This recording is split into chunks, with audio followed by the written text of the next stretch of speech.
All right, thanks everybody for joining today, and I'd like to thank the organizers for this invitation. So I wanted to share with you a little bit of work that we're doing related to lipid bilayer membranes, in particular trying to account for correlated motions, in particular drift-diffusion of proteins, accounting for the roles both of geometry, hydrodynamics, as well as the thermal fluctuations. All right, so I apologize a little bit. I have a little bit of a head cold here, so just let me know if you want me to again, speak a little louder or clearer. Okay, so I'm going to walk you through a little bit the motivations for why we want to model hydrodynamic phenomena within lipid bilayer membranes, accounting for geometry and thermal effects. The thing to realize about lipid bilayer membranes is they're very dynamic structures. Obviously, in cell biology, we see that they take on many different geometric forms. There's endocytosis, exocytosis. These structures are being constantly reconfigured.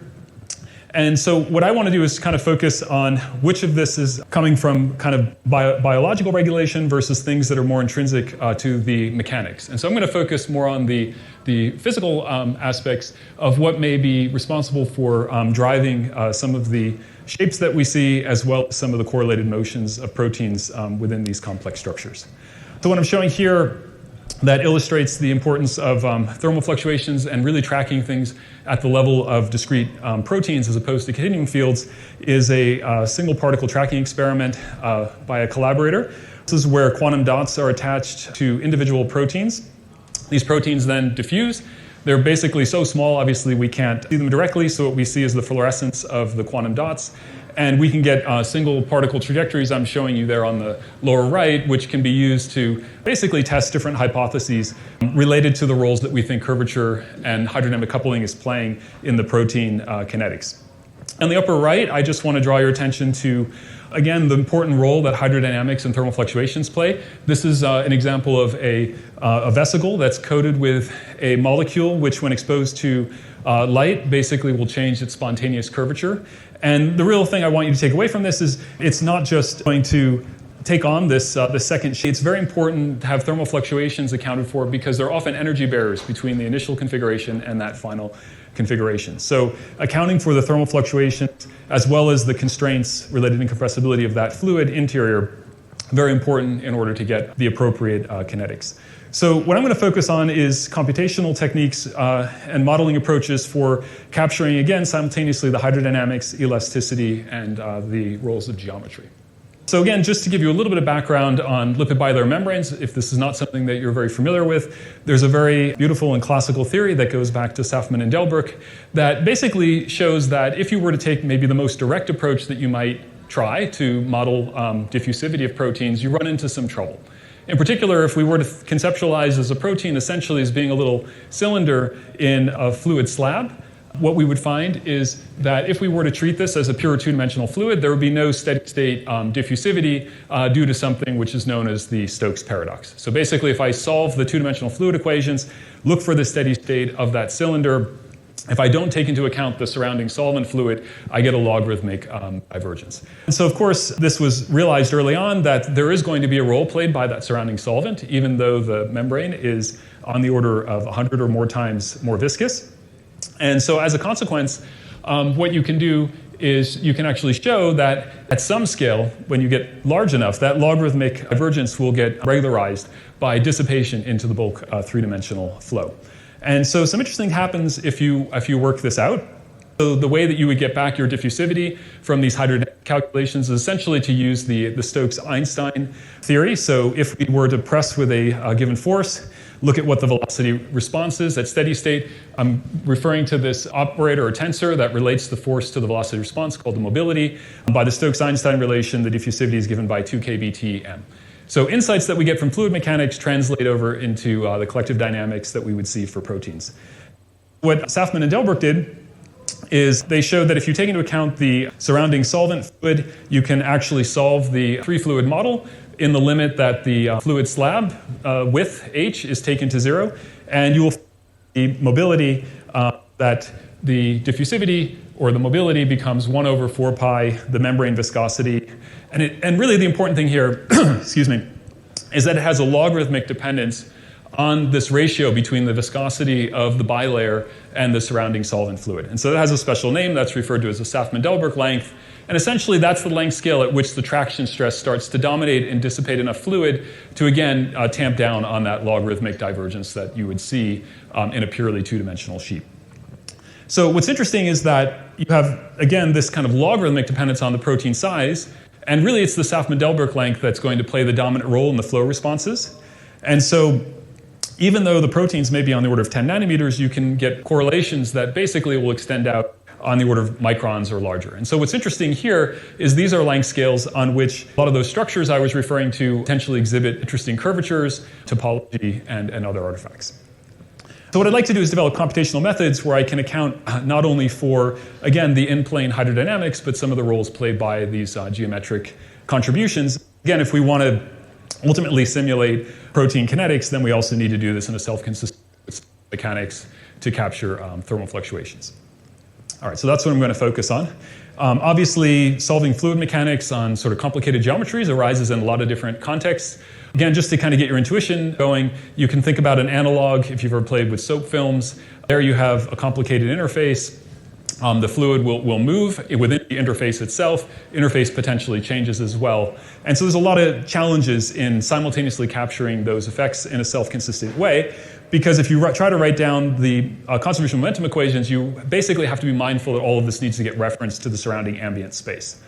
And so I'll just show you how our approach for doing that. The way we're going to do our bookkeeping is to generalize a lot of the vector calculus that is used in fluid mechanics to the manifold setting through this language, which was referred to as exterior calculus. This is taken from the differential geometry community. And the basic idea is you might be tempted to formulate your fluid mechanics using the tangent vectors. That's sort of the most natural way to proceed. But we'll run into kind of issues when we formulate in that way a lot of contributions from expressions involving metrics and things of that nature. So you can certainly do all of this using more traditional tensor notation. In many ways, you can think about the exterior calculus as being kind of a bookkeeping notation so that we can avoid some of the tedium that comes up in these tensor expressions. And also, it allows us very intuitively and naturally to extend a lot of the vector calculus techniques that we use in traditional fluid mechanics to the manifold setting. So the basic ingredients are going to be this exterior derivative operator, Hodge star, and wedge product. And what we're going to do is we're going to encode the velocity field using this notion that whenever you have a manifold, you can define a linear space at each point, your tangent space. And once you have that linear space, there's, of course, a natural dual space. And these are referred to, of course, as the tangent space and the cotangent space. And in tensor notation, this would correspond to your contravariant and covariant vectors. I'm going to move back and forth between these two spaces using this musical notation, flat and sharp, as I'm showing here, where if I have a vector represented in tangent space, Vj partial respect to xj, I can write that as a corresponding dual element by what would in tensor notation be lowering the index. That will correspond to this Vi dxi. And similarly, I can go in the reverse direction using sharps. Now, the reason why I want to use these exterior calculus operators, the exterior derivative, Hodge star, and wedge product, is the operations that we do in vector calculus very naturally then extend to the manifold setting, as I'm showing here on the left. And really, for the purpose of this talk, the main one that I'm going to be focusing on is that last one, which really generalizes that Newtonian stress. So you can think about D as the rate of deformation tensor, very important, obviously, in the hydrodynamics.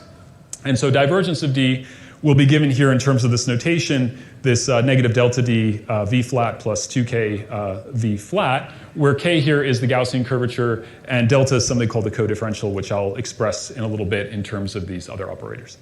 All right, so just to give you an idea how you would go about task of formulating the fluid mechanics, I'll just show you how this all behaves for conservation of mass. And then you'd basically go through a very similar approach using the Reynolds transport theorem to get your corresponding fluid equations.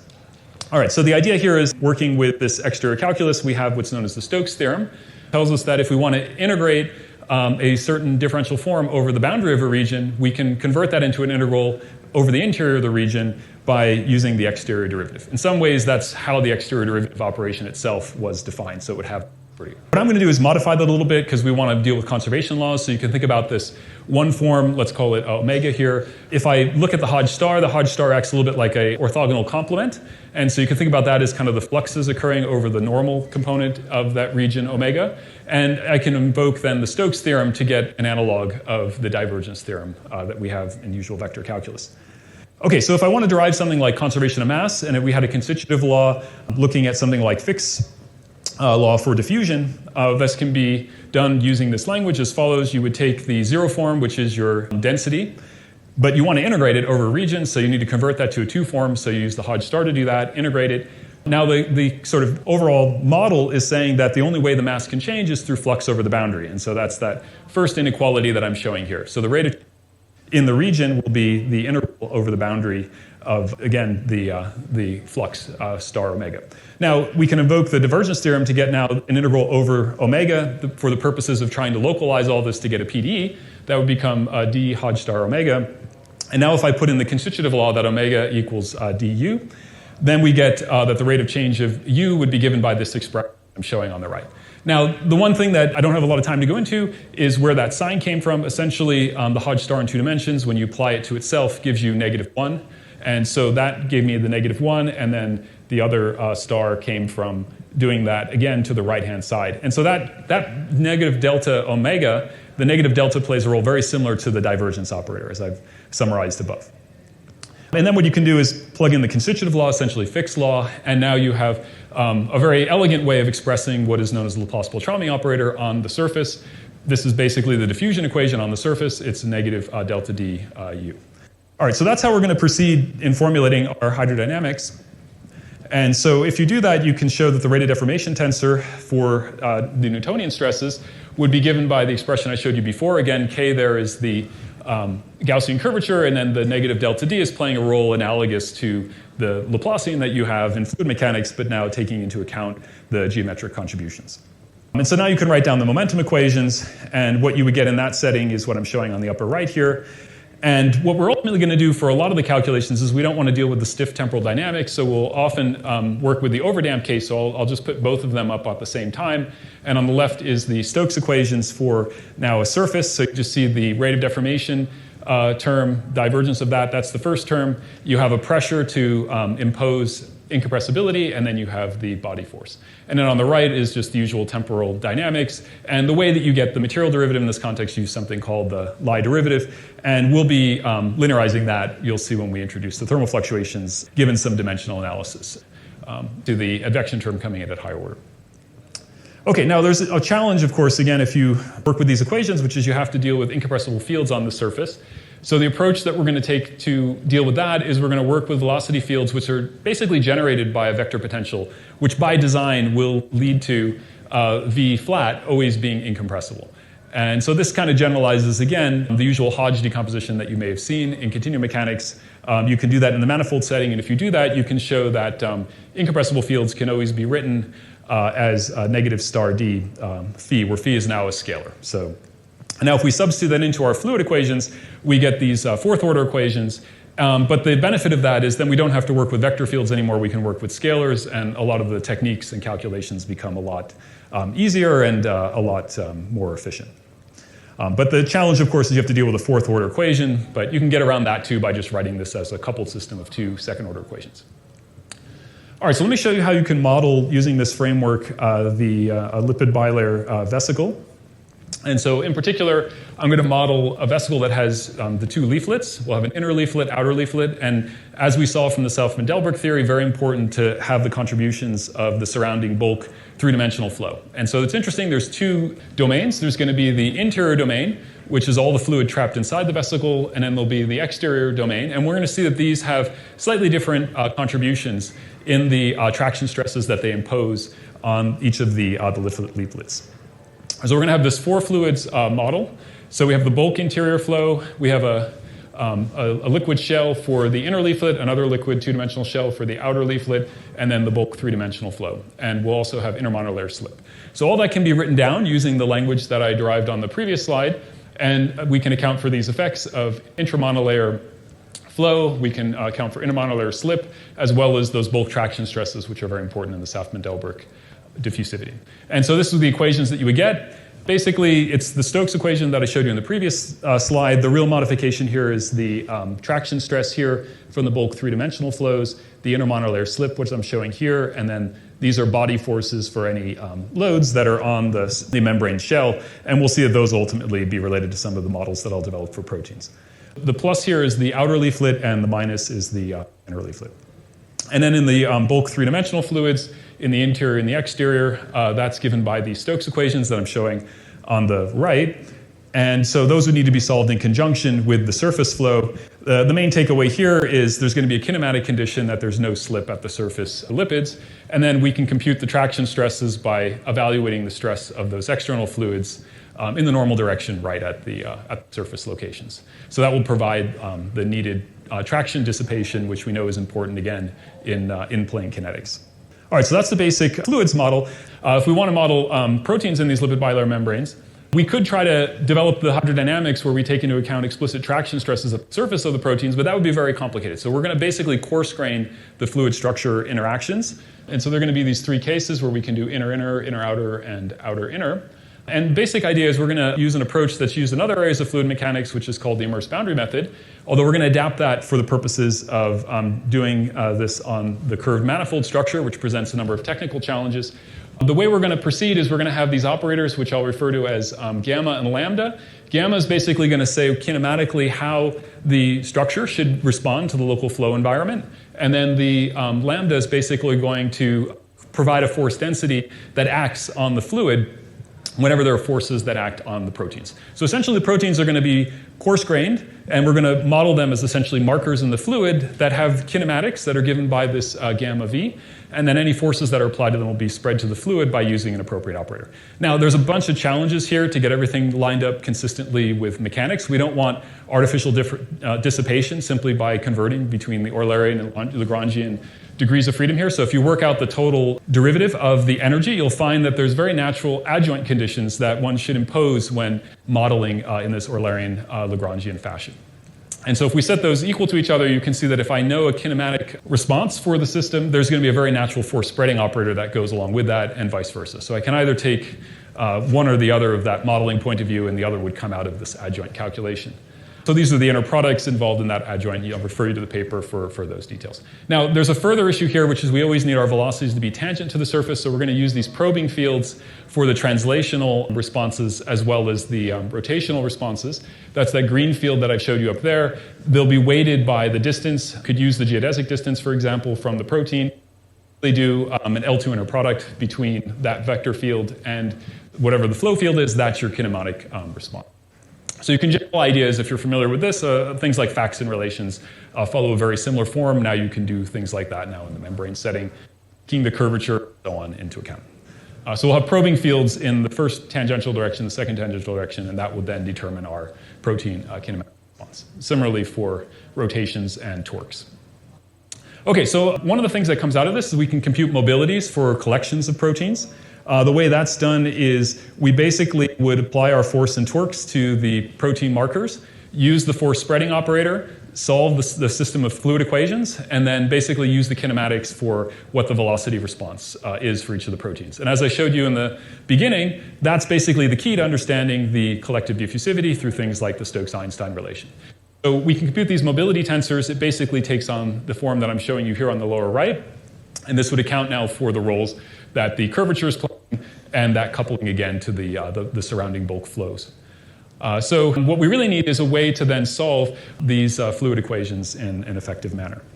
All right, so one of the nice things about this particular geometry is because it's spherical, there's a lot of symmetry that we can exploit here. It turns out the eigen functions to this set of differential equations is closely related to the spherical harmonics. So we can actually do an expansion in spherical harmonics, and it provides a very accurate representation of the flow fields. And so I'm going to use a spectral approach where what I basically do is expand the flow fields out in spherical harmonics, which I've denoted here yi. I'm going to use a Galerkin truncation, and then I'll use that to solve ultimately the flow response for a given force density on the surface. And so the basic idea is going to be to cast all of this in terms of our vector potential. We want the fields to be incompressible. Otherwise, that would impose a whole other set of equations we'd have to solve. But again, since we can use a lot of the symmetry here and compute the vector field in terms of this generalized curl, we can represent now the vector field as this expansion I'm showing on the right. And we can represent any force densities that are acting on the surface similarly in that expression. So that would kind of project out the compressible modes of the surface force density. Now, the spherical harmonics are basically eigenfunctions of these equations, we can actually reduce the whole stiffness matrix down to 2 by 2 blocks. And so there's just 2 by 2 coupled systems of equations that we would need to solve for those coefficients AS and C in terms of CS for the inner and outer leaflets. So the plus is the outer leaflet force density, that would be the CS. AS is the velocity response in the outer leaflet. Similarly with CS negative, that's the density in the inner leaflet, and so on for the outer inner leaflet. Now the blocks are going to have a contribution from the inner monolayer slip, that's the minus gamma here. So the gamma here is just the slip constant between the two different monolayers. And if you now work through the hydrodynamics using the spherical harmonics expansions, what you find is the hydrodynamic responses only depend on the degree of the spherical harmonics, denoted L here. The first two terms there is the in-plane shear of the material. That's basically coming from the in-plane flow. And then that last term is from the traction stress. And we notice there's an interesting asymmetry here. In the inner leaflet, you have a different traction response than in the outer leaflet. And that's because there's a rigid body mode that would allow for all that fluid trapped in the middle of the vesicle basically to be rotated without any dissipation. Whereas we don't have the same behavior if you have such a flow field in the outer leaflet, since we're assuming the fluid is at rest at infinity. So that's where this L minus 1 and L plus 2 comes into play. You can see this mode, which corresponds to rigid rotation, doesn't play a role in the inner leaflet traction. So, and then, of course, L plus and minus here are the corresponding Saff-Mandelbrot lengths. All right, so that's a way to generalize the Saff-Mandelbrot theory to the case of these curved vesicle structures. This is just an example of a solution where I had 3 different markers at those locations at the base of the green arrows there. You can think of those as 3 proteins that I've applied force to, and then you can see you get these circulations in the hydrodynamic response around the vesicle. So you can see that there's going to be very interesting consequences of accounting for the hydrodynamics in various processes that are important. If you try to assemble something, for example, within the membrane and 2 proteins come together, because of the incompressibility, there's going to be fluid kind of squeezed out. And so you can end up with all kinds of interesting effects where proteins don't necessarily move in the direction you would think they intuitively should. You can see here I have 4 coming together, and there's a need for the fluid basically to recirculate to conserve its total area. And so that incompressibility leads to transport away from the site that those proteins are moving towards. So again, this all translates over into the diffusivity through that Stokes-Einstein relation and the mobilities. So here's another thing you can do with these calculations. This is showing the role that the viscosity plays. You can actually look at the vortex location, for example, to try to estimate the viscosity of the membrane. That has a dependence on the Saff-Mandelbrot length in ratio to the radius of the vesicle. So that forms a natural non-dimensional group. And so you can see that in the case where you have a very small Saff-Mandelbrot length relative to the radius of the vesicle, the fluid will recirculate locally. As you go to larger and larger Saff-Mandelbrot lengths, you essentially get a rigid body rotation of the vesicle. And so where that vortex lives, it could be used as an experimental means, for example, to estimate what the viscosity of the membrane is. And so we did some plots here on the right, just kind of showing how that plays out for the responses when you apply forces on the inner or outer proteins and look at the corresponding fluid fields on the corresponding leaflets that are indicated. And so you can also do this for multi-body, get some insights into how that couples. So looked at the case of now including thermal fluctuations, which I'll talk about next, and various hydrodynamic coupling scenarios. These kind of illustrate some ideas, but you can think about on the left that if you have active proteins, for example, in a membrane, this can create moments that basically lead to, like dipole moments, for example, that lead to flow. And the question here was to ask what is the renormalized diffusivity from all of that activity? And obviously, the effective diffusivity can play a very important role because a lot of kinetic processes depend very sensitively on essentially diffusion coefficients. So we can obviously model things like polymer networks and so on.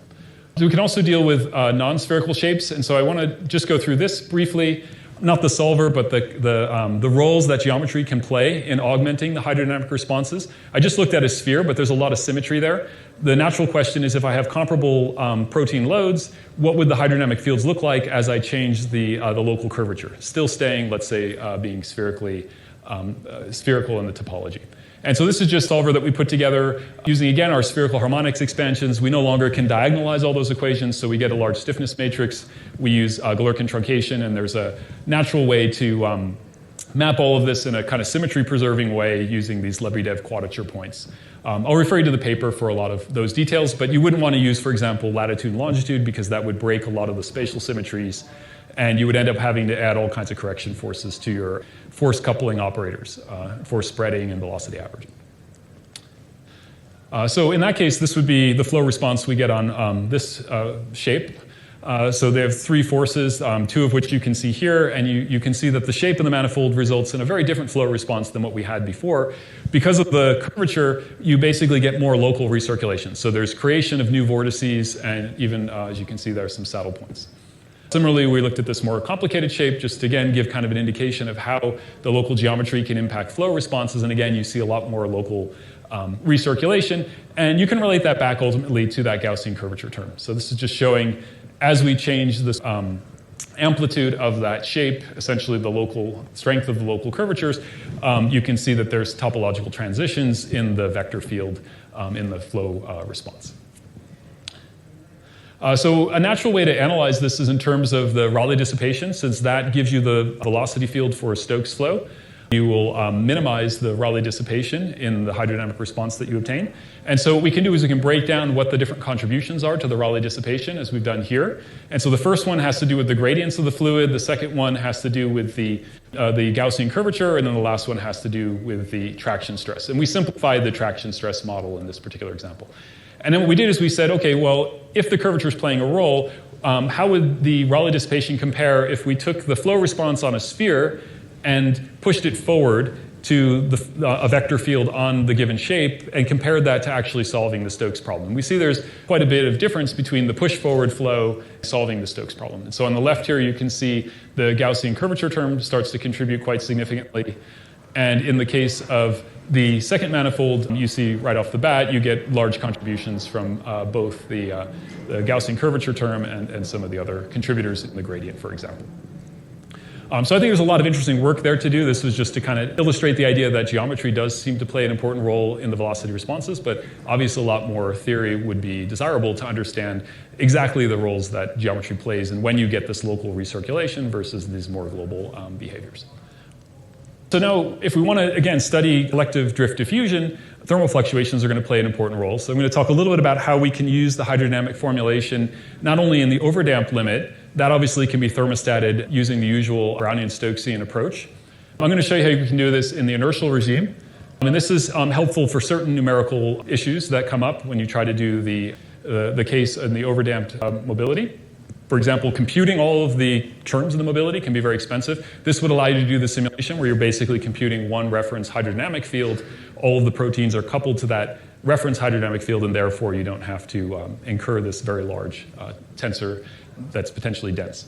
So in this case, we have the fluid equations. These are just the conservation momentum equations for the fluid written out using that exterior calculus notation I showed you before. The real term I want to draw your attention to is this one here. This is how I'm going to model the fluid structure interactions.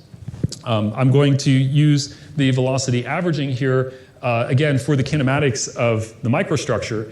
And I'm basically going to formulate for the microstructure something very similar to Langevin dynamics, and there'll be a drag penalty whenever the microstructure is inconsistent with the surrounding flow environment. And what's interesting here is these forces should come in equal and opposite because I'm now accounting explicitly for the fluid momentum conservation, and so that's what we do here. You can notice it's the opposite sign. And these are force densities, and so we use our force spreading operator for that purpose.